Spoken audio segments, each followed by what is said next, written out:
Welcome to This Explainer. You know, when we think about the history of ancient Israel, our minds almost immediately jump to the heavy hitters, right? We picture King David and his massive achievements, or maybe King Solomon with his legendary wisdom and massive influence. But tucked right in between these famous, towering figures are rulers whose stories are almost entirely overlooked. We're talking about the forgotten kings. These are leaders who rose to power with incredible promise, commanding massive armies, literally shaping history, only to suffer absolutely tragic falls. Today, we're unpacking their stories because their dramatic failures offer us some timeless warnings. Okay, let's dive right in.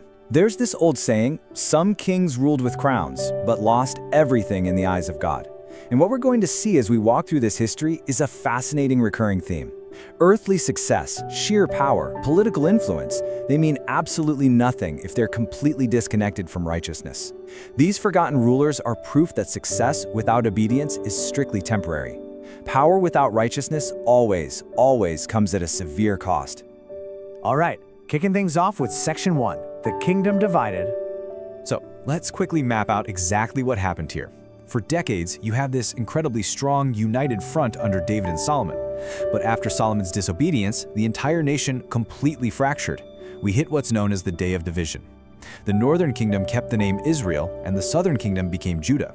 And this single, massive fracture kicked off centuries of political chaos, intense spiritual decline, and a pretty constant barrage of warnings from the prophets. It's right in the middle of this wildly chaotic environment that our forgotten kings actually rise to power. Moving right along to Section 2, fear, idolatry, and violence.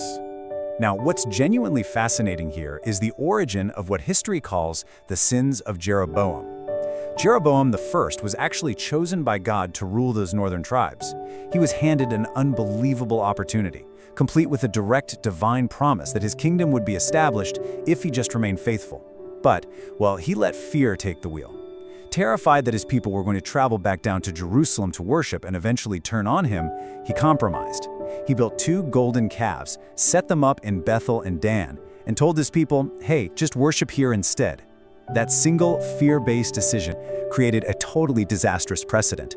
Almost every single king who followed was measured against this exact standard of spiritual failure. And man, that leads us perfectly to King Baasha. It's a harsh reality, but replacing corrupt leadership literally means nothing if the heart stays the same. Baasha seized the throne through sheer, brute violence. He completely eliminated the previous royal family, which, to be fair, actually fulfilled a prior prophetic judgment. But here's the real tragedy of his story. Despite witnessing divine justice firsthand, Baasha didn't learn a single thing from history. He turned right around and repeated the exact same idolatrous sins as Jeroboam, plunging Israel even deeper into chaos. He proved that tearing down the old regime doesn't fix a nation if the new leader's heart is just as corrupt. That brings us to Section 3, injustice and partial obedience. If we're going to talk about massive spiritual failure, we absolutely have to talk about Ahab. While he's usually remembered right alongside his wife, Jezebel, Ahab himself actively promoted Baal worship, he ruthlessly persecuted prophets, and he basically just let injustice run rampant. One of his darkest moments, and it's a famous one, was the theft of Naboth's vineyard. Ahab simply wanted some land that belonged to another man. When Naboth rightfully refused to sell it, Jezebel arranged to have Naboth executed using false accusations, and Ahab just happily moved in and seized the property. This blatant, arrogant disregard for justice brought the prophet Elijah straight to his door with a chilling message of divine judgment. And although Ahab did briefly humble himself, his dynasty ultimately met a highly violent end. Because at the end of the day, no earthly throne escapes justice forever. And this brilliantly sets up the contrast with our next ruler, King Jehu. Now, Jehu actually started out with clear divine approval. He was specifically anointed to wipe out Ahab's totally corrupt house and to completely eradicate Baal worship, which, honestly, he did with brutal and remarkable speed. But there's a glaring contradiction in his story. While he achieved the total destruction of Ahab's house, he deliberately chose to continue supporting the golden calf worship that Jeroboam had set up generations ago. Jehu stopped short. He took down the new idols, sure, but he kept the old ones.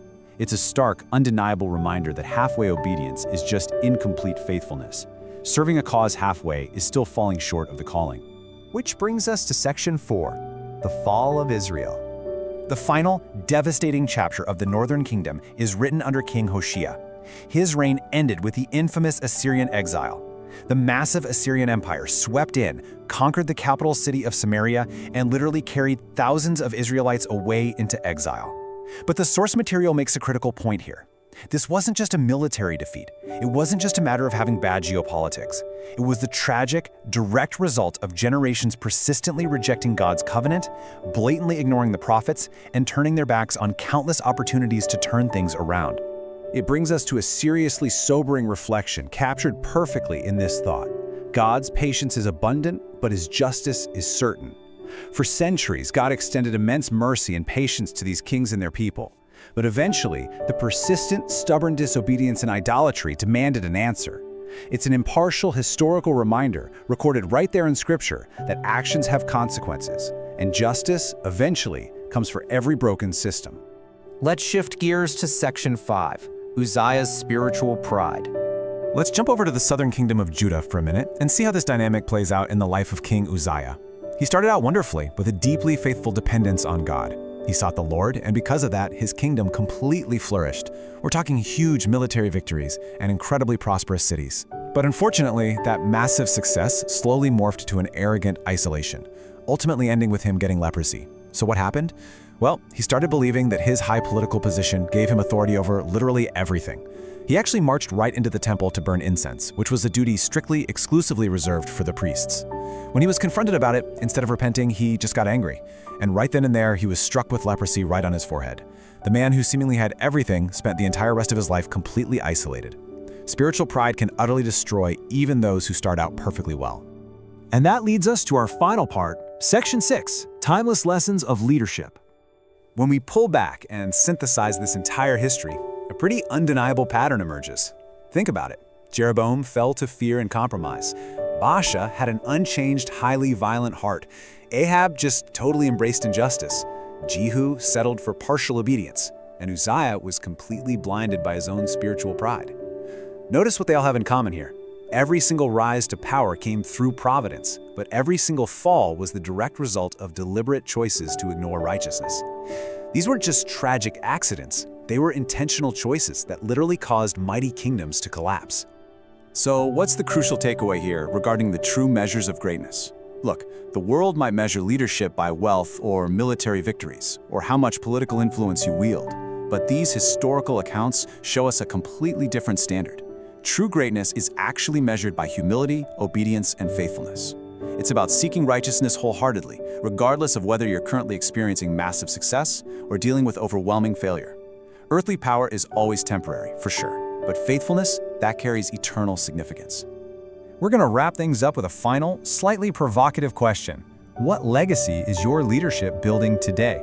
Whether you are leading a nation, running a business, or simply managing your own household, are you building on the temporary, shaky foundation of earthly success, or are you building on the solid ground of humility and faithfulness?